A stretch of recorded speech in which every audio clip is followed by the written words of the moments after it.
Baon ang determinasyon o dakong pagsalig sa Ginoo, malampusong nalangkat ni Gabriel Comota III, lumad nga taga Calbayog City, Samar, ang unang pwesto o top-notcher sa bag-uhay lang na human nga veterinarian licensure examination. Siya nakaangkon og 85.36% passing rate. Wa niya himuang babag ang kalisod nga da sa pandemya, ilabi na atol sa pasulit nga kinahanglan nilang musunod sa mga minimum health protocols. Karon, patok ang iyang graduation pic sa social media nga naka-sunglasses on siya. Giulagway siya sa mga netizen nga the cool top-notcher. Mas ato pa siyang ilailahon ug sayran ta ang istorya sa iyang pagpaningkamot sa wa pa niya makabot ang kalampusan. Ug makauban nato mga kapuso, top 1 sa Veterinary Medicine Licensure Examination, Gabriel Comota III. Good morning, maupay na aga, Doc Gab. Welcome sa GMA Regional TV Live. Can you greet your relatives, yung mga classmates, mga friends mo na nanonood sa atin ngayon? Maupay nga aga sa akong pamilya, sa friends, sa mga taga-Calbayog especially, and then sa mga taga-Pilas Baños din. Congratulations, Gab, for acing, of course, #1 spot sa licensure examinations. Kumusta? Anong pinagkakaabalahan mo ngayon, Gab? Ngayon, chill-chill lang po muna ako. Pero I am organizing and summarizing my reviewers na ginamit ko sa board exam para i-share din sa iba. Baka makatulong naman for their exam next year. Wow. What made you choose to pursue this course, Gab? May special moment ba before? May nag-push sa'yo na maging veterinarian? I think yung pinaka talaga is yung love talaga ng animals, yung love ko for animals, yun talaga. Pero sir, is ngayon ako mag-aral for veterinary medicine. Parang mahirapan nata kasi online class, di ba? So, parang mahirapan ako. Yun yung din na-feel ng mga vet students ngayon. Especially na hindi sila pinapayagan kahit limited face-to-face classes or essential na laboratory classes, hindi talaga sila pinapayagan.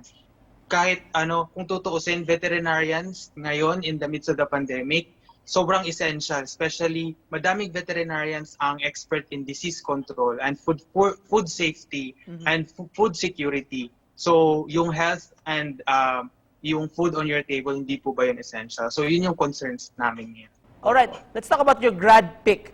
Profile photo mo rin ito sa social media. Naka-sunglasses ka, nakasablay. Kumusta ba si Gab as a student before?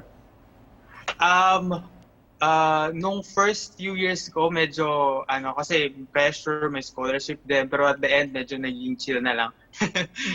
And then, napakahirap ng college for me, pero veterinary medicine kasi is for me, one of the least boring courses out there kasi there are instances na, for example, last week, I dealt with horses, ngayong week, I dealt with chickens, next week, snakes, turtles, dolphins, so hindi siya naging boring. And then, kung mahirap man, I had friends na to be with me all the time.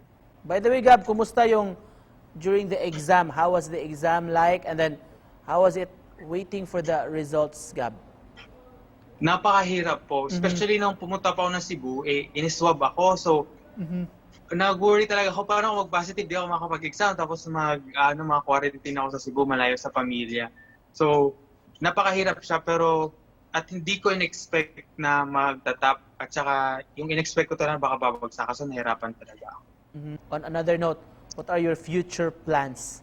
Or are you planning to work abroad or stay here in the Philippines?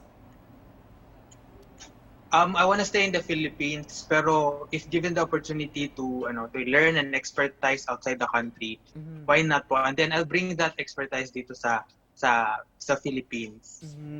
Before we end this conversation, Gab, mensahe mo sa ating mga kapuso na nanonood sa atin here in Central at dyan sa Eastern Visayas.